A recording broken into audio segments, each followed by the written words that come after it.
Bonjour, bienvenue pour votre 18h30. Aujourd'hui, nous sommes à Moirans, en montagne dans le Jura, le pays des lacs et petites montagnes.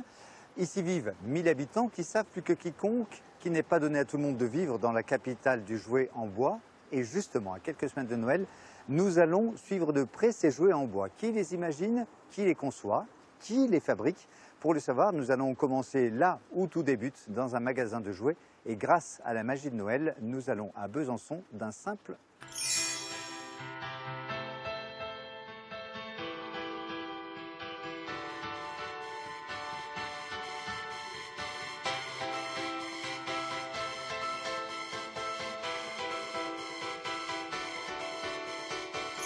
Et bien voilà, ça marche.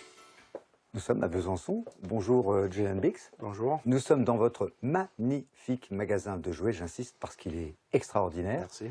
Les jouets en bois en particulier, c'est vraiment votre truc. Ouais, ça fait plus de 20 ans que je travaille avec des sociétés. J'aime bien, c'est des produits nobles. Moi, je trouve que c'est des produits qui sont beaux et surtout ça dure. Et un bon rapport qualité-prix. Et ça dure également de votre côté parce que vous ne vous en lassez absolument pas. Non, parce qu'il y a toujours des nouveautés. Même dans les jeux en bois. Ah oui, même dans les jeux en bois. C'est pas des vieux modèles qu'on refait, on invente. Non, on invente surtout dans les jeux de société. Il y a énormément de nouveaux jeux qui sortent chaque année et c'est intéressant. Alors, je m'amuse bien. Alors, vous, oui, ça se voit. Vous qui êtes aux premières loges, est-ce que vous êtes sans doute un des mieux placés pour nous le confirmer, pour nous le dire? Est-ce qu'il y a un vrai savoir-faire jurassien dans ce domaine? Oui, c'est évident parce qu'il y a certains jouets que c'est que qui les font, comme des parapluies qui sont tournés avec la tête, comme des jouets atterrés.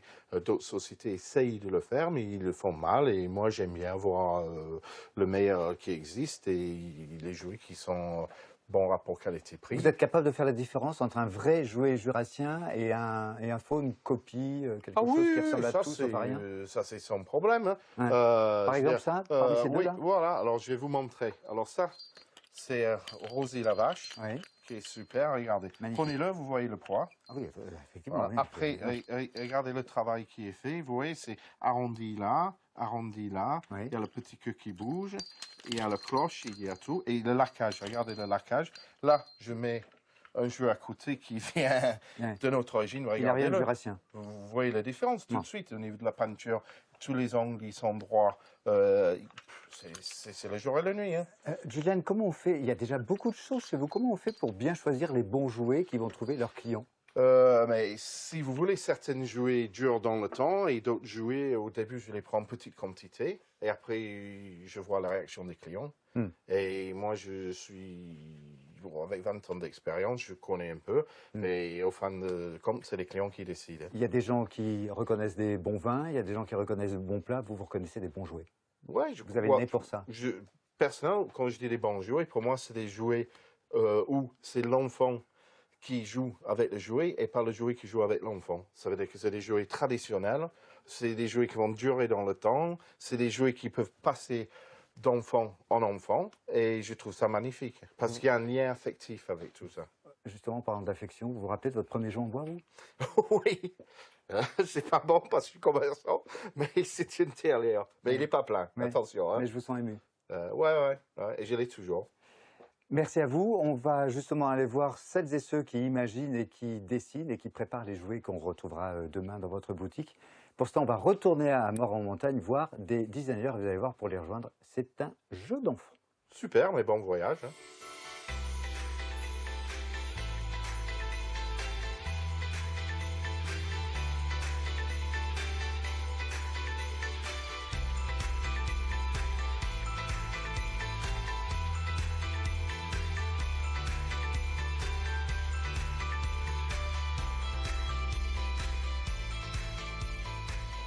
Il faut que je pense absolument à faire ma liste au Père Noël, que je ne sois pas encore le bon dernier. Bonjour Marc Viennet. Bonjour. Vous êtes directeur artistique et designer chez Jeannot. Ça veut dire quoi que vous passez votre temps à dessiner et à tester des jouets? À dessiner d'abord, à réfléchir effectivement ce que sera le jouet de demain. Imaginer. À les imaginer, oui, effectivement. Ouais. C'est vous qui pensez ou vous avez des demandes par moment de Alors tout est possible. On a une demande de notre service marketing et ensuite, effectivement, on propose sur la base de ce cahier des charges des objets et des jouets pour les enfants. Alors, vous allez tout nous avouer, même s'il n'y a aucune contrainte. C'est quoi la tendance pour ce Noël-là qui arrive? La tendance, on est vraiment sur la tendance du jouet durable, ce qu'est aujourd'hui un jouet Jeannot en bois, issu souvent d'ailleurs de forêts FSC, donc on est dans cette forte tendance. Oui, parce que chez Jeannot, on n'a pas attendu que ce soit tendance ou qu'il y ait une véritable demande. C'est vraiment l'ADN de C'est tout à fait l'entreprise. ça, c'est le jouet en bois, l'ADN de l'entreprise. On a des jouets carton, d'autres produits, mais effectivement l'ADN de l'entreprise, Jeannot, c'est le jouet en bois. Qu'est-ce qui fait que c'est si différent, un jouet en bois, par rapport à d'autres, dans d'autres matériaux? La matière déjà, évidemment. Là, on est sur quelque chose... L'histoire que le jouet raconte? Aussi, oui, on est des raconteurs d'histoire Oui. chez Jeannot. Oui, c'est ce que je veux dire, c'est peut-être autre chose aussi qu'un jouet. C'est un objet. C'est un objet, on a parlé de temps en temps d'objets et jouets en même temps. C'est joli ça. C'est quelque chose qui va s'installer durablement dans les intérieurs, même contemporains ou même plus classiques de nos consommateurs. On n'hésite pas à laisser traîner, entre guillemets, une jolie cuisine ou un porteur en bois Jeannot dans les intérieurs. Et puis c'est des jouets qu'on se transmet de Ouais, père tout à en fait. fille, de père en fils.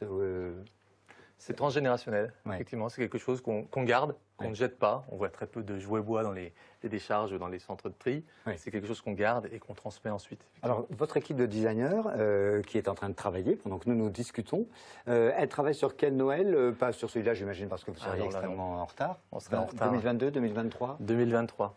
2023 déjà. Oui, tout à fait. Ça se prépare maintenant. Tout à fait. C'est encore plus tôt que les parents qui commandent les cadeaux ou auprès du Père Noël. Oui, et il faut anticiper ces tendances, effectivement, les besoins qu'on aura sur 2023. Le goût des enfants sont très différents. Les goûts des enfants sont très différents. Comment est-ce qu'on fait pour répondre à une telle demande? Déjà, on a une offre qui est vraiment complète en termes de tranche d'âge, puisqu'on s'adresse aux tout petits, de 0 à 6, 7, 107 ans, 118 ans. Enfin, ça dépend un petit peu comment on voit les choses. Des jouets pour garçons et filles, toujours? De moins en moins genré, quand même. Vous remarquerez, dans les visites du showroom, on a de moins en moins de produits très roses et de produits très bleus. On est au contraire dans une espèce d'offre de produits qui sont mixtes, plutôt. Merci Marc Vierret. En tout cas, tous ces jouets qui sont là, ils sont aussi testés par moment. Une de nos équipes avait filmé cela, c'était en 2016. Regardez et testez à votre tour. Je voudrais qu'on essaye les jeux, pour voir un petit peu vos réactions, voir un petit peu comment vous jouez, vous posez des questions, vous dites tout ce que vous pensez. Moi, je vais vous regarder comment vous utilisez les jeux. Cette séance de jeu est surtout une séance de travail. Les enfants essayent des jouets en bois fabriqués par Stéphane Gâteau. La spécialité de l'artisan, les puzzles d'animaux. Aujourd'hui, il teste sa nouvelle création, une petite ferme qu'il montre aux enfants pour la première fois. Il écoute toutes les remarques pour améliorer ses personnages. Même faire un fermier avec une maison. Ah, il manque le fermier.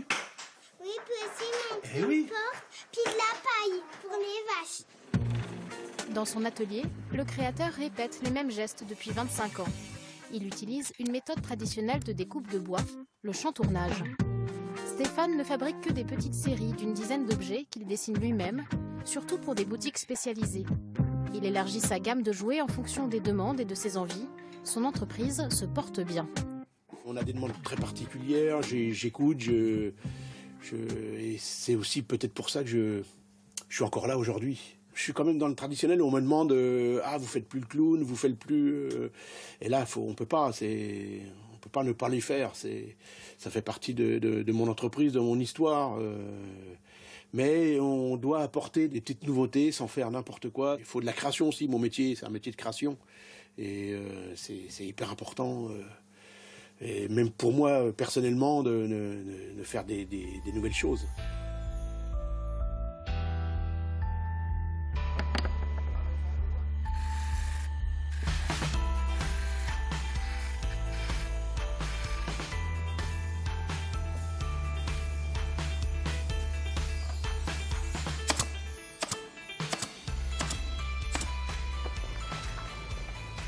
Bonjour Pascal Brantus.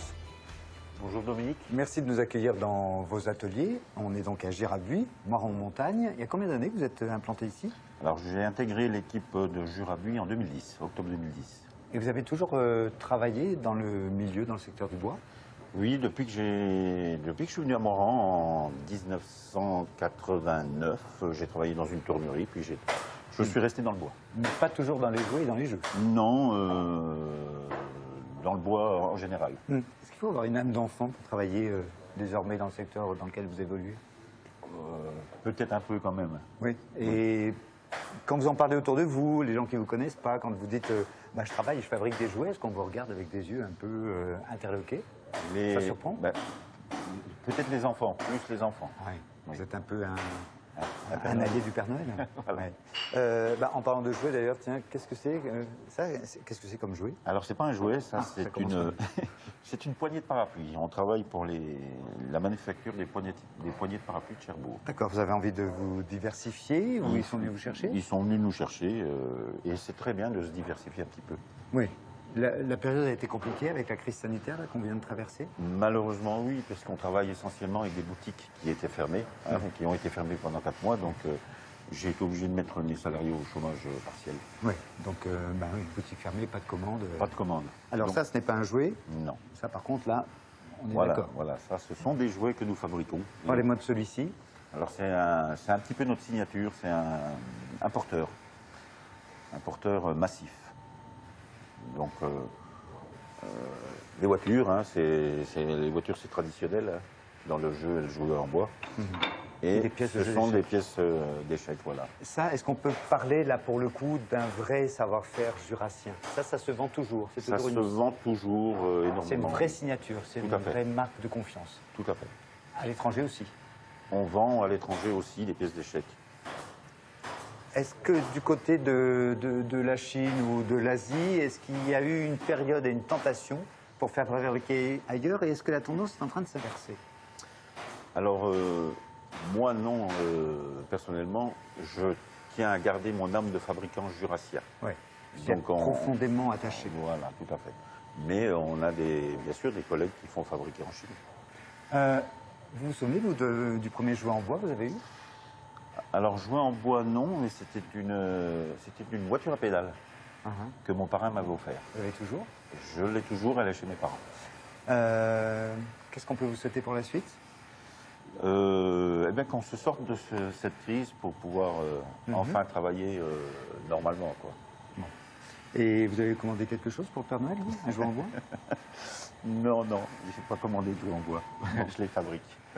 Merci en tout cas de nous avoir reçus dans votre atelier et merci à vous de nous avoir suivis. Très belle soirée sur France 3. Merci.